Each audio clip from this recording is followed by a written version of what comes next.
హైవేర్స్. ఆమె పేరు పచ్చిపాల నమ్రత.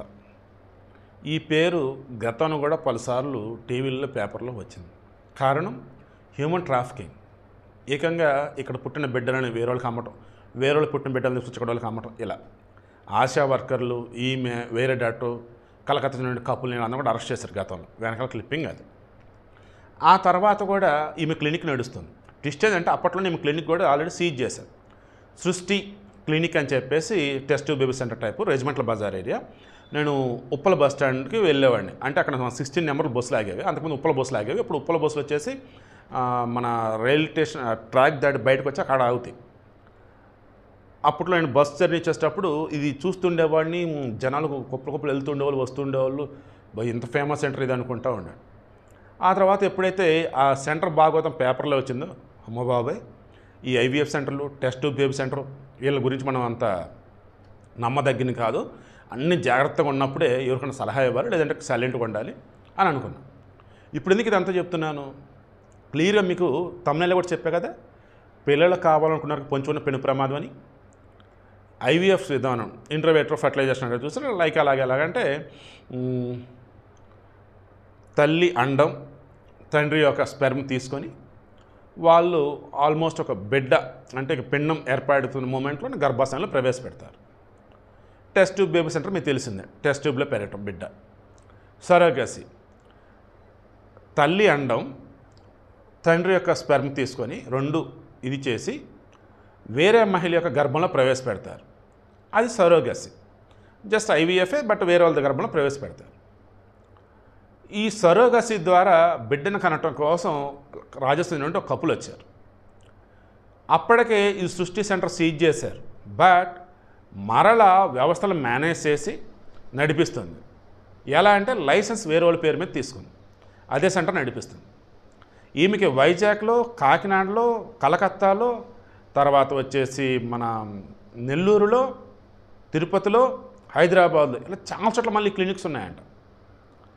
ఈ విషయం ఎలా బయటకు వచ్చింది ఏంటి అంటే, ఈ రాజస్థాన్ నుండి కప్పులు ఏం చేశారంటే మొత్తం మాట్లాడుకున్నారు. డీల్ మొత్తం 30 లక్షలు.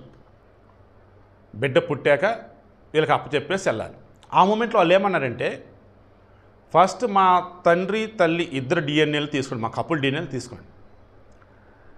ఈవెన్ ఆ సరోగసి పేషెంట్ సరోగసి పర్సన్ కదా, ఆమె డిఎన్ఏ కూడా తీయండి. రేపు మా బిడ్డ పుట్టాక ఆ బిడ్డ డిఎన్ఏ కూడా తీయండి. మా బిడ్డ డిఎన్ఏ మా ఇద్దరు డిఎన్ఏకి మ్యాచ్ అయితేనే బిడ్డను తీసుకుంటాం, లేదంటే వద్దని చెప్పేసి అన్నారు. లేదు అన్నీ పర్ఫెక్ట్ అని చెప్పేసి అని బిడ్డ పుట్టారు. ఆ బిడ్డ నెలకి ఇచ్చేసి డిఎన్ఏ టెస్ట్ అంటే ఓకే, శాంపిల్స్ అవి ఇచ్చారంటే నేను పంపుతాను అదనేది అంటే వెళ్ళారు. డిఎన్ఏ టెస్ట్ చేయట్లా.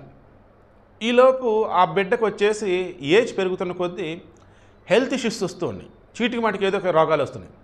ఏమైందని చెప్పి డాక్టర్ని కన్సల్ట్ అయితే ఏకం క్యాన్సర్ అన్నారు. షాక్ ఇంక వాళ్ళు. క్యాన్సర్ ఎలాగ, అసలు మా పూర్వీకుల్లో ఎవరికి క్యాన్సర్ లేదు, పుట్టిన బిడ్డ పుట్టి కొద్ది నెలలు అవుతుంది, ఈ బిడ్డకి అలా క్యాన్సర్ అని చెప్పేసి అనుకొని ఎందుకని మెంతని చెప్పేసి డిఎన్ఏ టెస్ట్ చేశారు. అప్పుడు తెలిసింది ఏంటంటే ఆ బిడ్డ వీళ్ళ బిడ్డ కాదు. అంటే ఆ తండ్రి యొక్క వీర్యం ఉందా అది మార్చేశారు.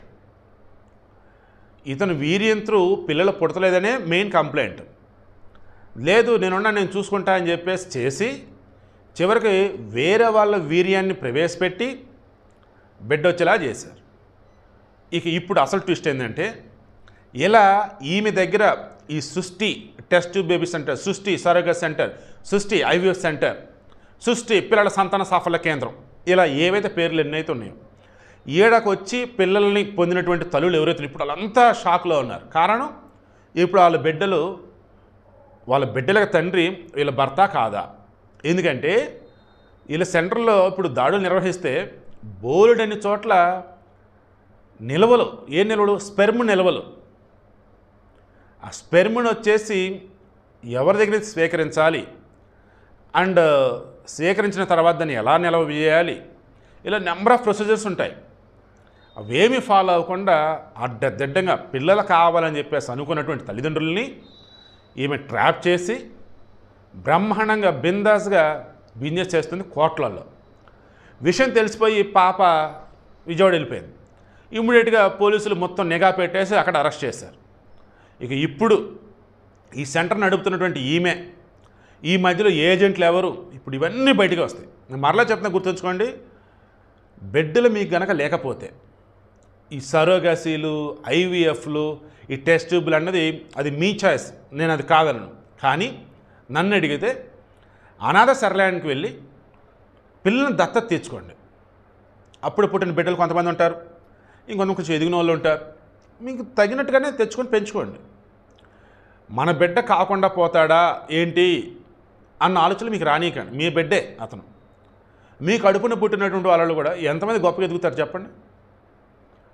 కాకపోతే మన దేశంలో అతి పెద్ద సమస్య ఇదే. పిల్లలని దత్తత తీసుకోవాలనుకున్నప్పుడు సవాళ్ళకి ఉంటాయి, కొర్రీలు రకరకాలు. ఆ మాత్రం ఉండబట్టే కనీసం ఆ దత్తత తీసుకున్న వాళ్ళని సవ్యంగా చూస్తున్నారు చాలామంది. ఇంకొంచెం చోట్ల ఏమైనా పిల్లలు దత్తత తీసుకెళ్తున్నారు, ఈ లోపల పిల్లలు పడుతున్నారు. ఆ దత్తత తీసుకున్న ఇంకా నానా రకాలుగా ఇబ్బంది పెడుతున్నారు. అందుకే రూల్స్ స్ట్రిక్ట్ చేశారు. సో ఫైనల్ ఇప్పుడు విషయం ఏంటి, చాలా చాలా జాగ్రత్త.